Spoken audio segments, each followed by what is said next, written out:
तो hello friends, welcome back to my YouTube channel government job insider. और सबसे पहले तो very very thank you to all the subscribers who subscribe my channel. I think आपको कुछ ना कुछ इन्फॉर्मेशन जो है चैनल से मिल रही होगी।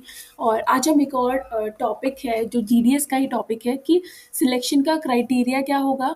जिनके परसेंटेज नहीं है, जिनके जो मार्कशीट्स हैं उसमें अगर सीजीपीए वगैरह ओजीपीए सीजीपीए दिया हुआ है तो उसको कन्वर्ट कैसे करना है परसेंटेज में, उसके बारे में यहाँ पर हम बात करेंगे। फाइन, क्योंकि यहाँ पर आपको परसेंटेज फिल करनी है, ग्रेड्स या फिर पॉइंट्स आपको यहाँ पे फिल नहीं करने हैं। फाइन, तो सबसे पहले सिलेक्शन के बारे में आपको समझना है कि यहाँ पे जो मेरिट बेस्ड सिलेक्शन होगा, एक सिस्टम जनरेटेड मेरिट लिस्ट यहाँ पे जनरेट होगी। फाइन, एप्लीकेंट जो भी आप ऑनलाइन एप्लीकेशन में डिटेल फिल करोगे अपने टेंथ से रिलेटेड, ठीक है, टेंथ में जितनी आपकी परसेंटेज होगी उसके अकॉर्डिंग यहाँ पे मेरिट लिस्ट जनरेट होगी जो कि सिस्टम जनरेटेड होगी।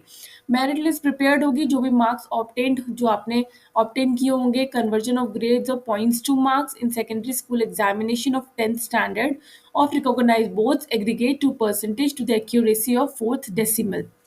राइट, तो जो भी अपने मार्क्स स्कोर किए होंगे क्लास 10th में उसकी परसेंटेज जो है उसके अकॉर्डिंग यहाँ पे मेरिट लिस्ट बनेगी और परसेंटेज को 4th डेसिमल तक यहाँ पर काउंट किया जाएगा। ठीक है, for applicant where secondary school examination of 10th standard marksheets contain the marks as well as in each subjects और मार्क्स इन ग्रेड्स और points both their marks will be worked out by taking into account the marks obtained।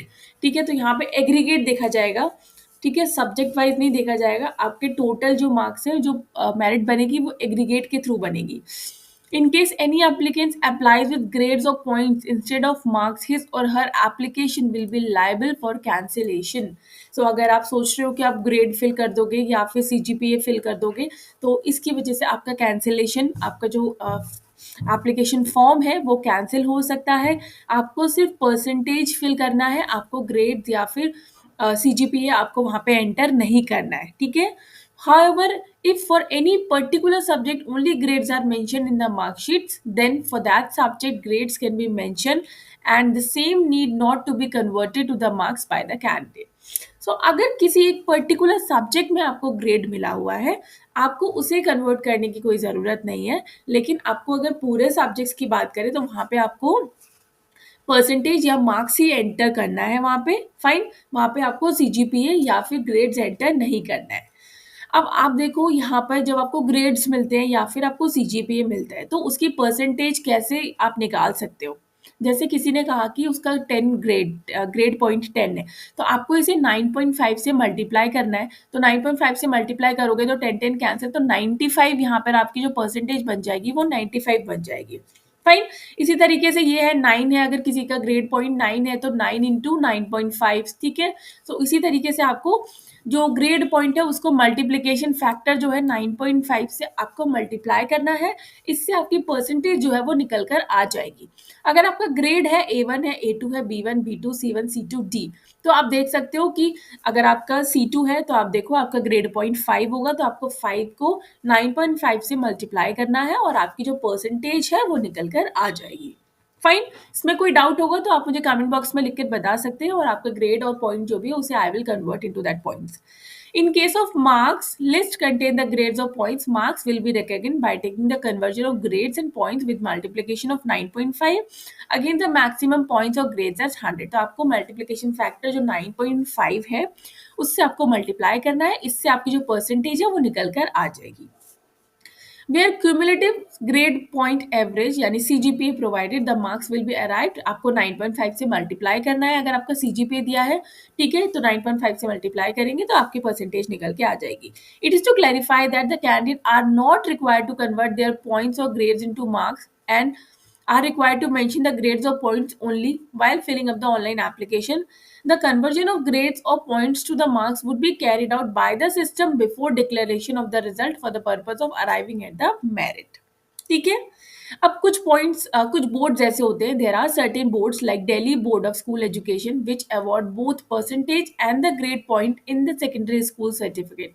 In such case merit will be generated on the base of the percentage given in the marksheet. अब कई board ऐसे होते हैं जहाँ पे आपको grades भी दिए जाते हैं और परसेंटेज भी दिए जाता है, तो वहाँ पे जो मेरिट लिस्ट बनेगी वो on the basis of the percentage ही बनेगी, वहाँ पे ग्रेड का कोई भी रोल नहीं है।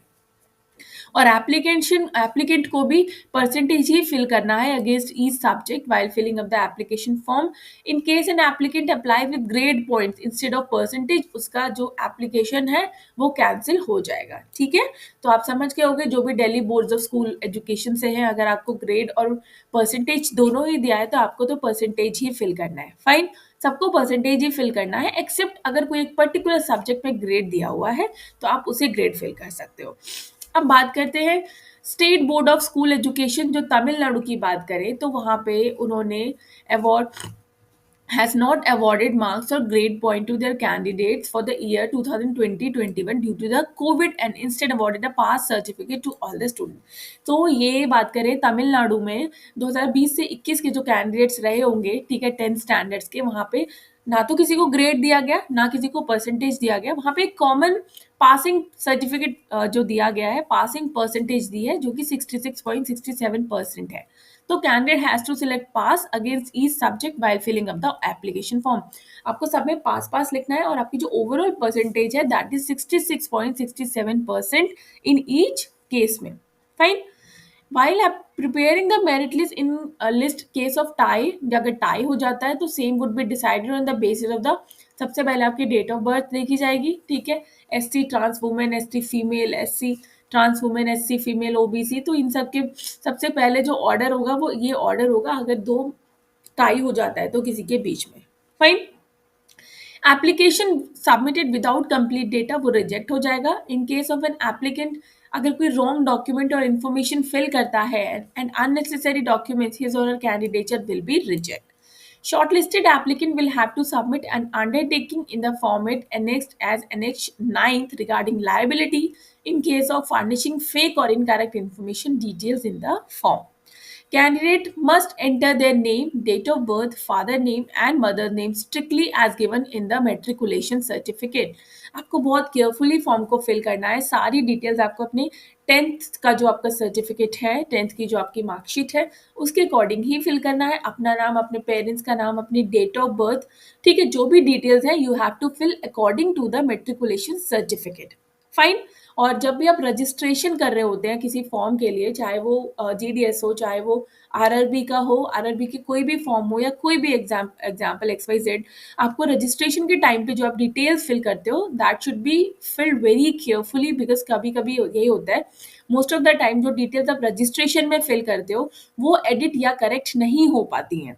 फाइन, उसके अलावा जो एप्लीकेशन फॉर्म फिल करते हो जिसमें डॉक्यूमेंट्स लगाने हैं, फोटो लगानी है, सिग्नेचर्स लगाना है, पोस्ट प्रेफरेंस को चेंज करना है, कोई डॉक्यूमेंट ऐड करना है, SC ST सर्टिफिकेट्स, ये सारी चीज़ें, कैटेगरी चेंज करनी है जनरल टू OBC EWS, वो सारी चीज़ें चेंज हो जाती हैं, बट जो रजिस्ट्रेशन में डिटेल्स आप फिल करते हो वो चेंज नहीं होती है। फाइन, एक वैलिड मोबाइल नंबर होना चाहिए, एक वैलिड ईमेल आईडी आपके पास होनी चाहिए, आपके पास आधार कार्ड होना चाहिए, 10th की मार्कशीट होनी चाहिए, और जो भी आपका सर्टिफिकेट है, ठीक है, जिस कास्ट से आप बिलोंग करते हो उसका सर्टिफिकेट्स आपके पास होना चाहिए, बिकॉज जब आप फॉर्म फिल करोगे तो that certificate number you have to entered, ठीक है, while filling up the online form. Applicant with blurred illegible photograph signature will be rejected, तो फोटोग्राफ बिल्कुल साफ होना चाहिए, फोटोग्राफर सिग्नेचर 50 KB से लेस होना चाहिए, as I already told you that. Fine, so ये सारी चीजें हैं ये सिलेक्शन का क्राइटेरिया है कि किस तरीके से जो पूरा सिलेक्शन है वो किया जाएगा। इनफैक्ट मैंने आपको ये भी बताया कि जब आप फॉर्म फिल करोगे तो आपको क्या क्या डॉक्यूमेंट्स की रिक्वायर्ड होगी, आप यहाँ देख सकते हो ये सारे डॉक्यूमेंट्स है। Medical certificate issued by the medical officer of any government, ये है जब आप डीवी के लिए जाओगे तब का है ये, ठीक है, ये डॉक्यूमेंट रिक्वायर्ड होंगे when you go for the DV के लिए। फाइन, तो जब फाइनल सिलेक्शन आपका तभी होगा जब आप इनका डीवी क्लियर कर लोगे। फाइन, और डीवी के टाइम पे आपसे जो ऑफिशियल लैंग्वेज है उसमें रीड राइट स्पीक करना आता है कि नहीं वो भी आपसे वहां पर पूछा जाएगा। सो आई होप यहाँ पर मैंने आपको चीज़ें क्लियर कर दी हैं। Still if you have any doubt just right me in the comment box. Fine, कैसे कन्वर्ट करना है, अगर आपको तब भी कोई डाउट होता है तो आप मुझे कमेंट बॉक्स में पूछ सकते हो। और वीडियो अगर इन्फॉर्मेटिव लगी हो तो चैनल को like share subscribe and bell icon button को प्रेस करना नहीं भूलिएगा। तब तक के लिए नमस्ते।